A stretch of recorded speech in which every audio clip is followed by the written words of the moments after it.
இயேசு கிறிஸ்துவும் அவருடைய சீஷர்களும் படகில் பயணம் பண்ணுகிற பொழுது திடீரென்று புயல் காற்று ஒன்று வீச ஆரம்பித்தது.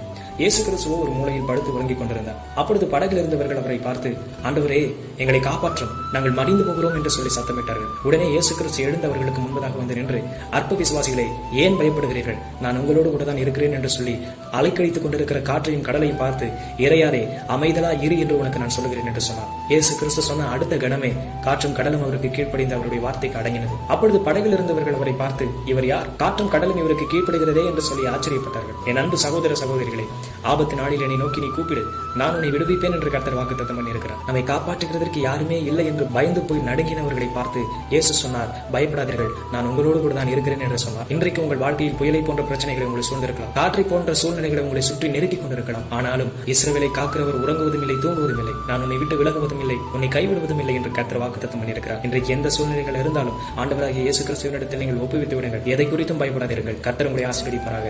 ஆமென்.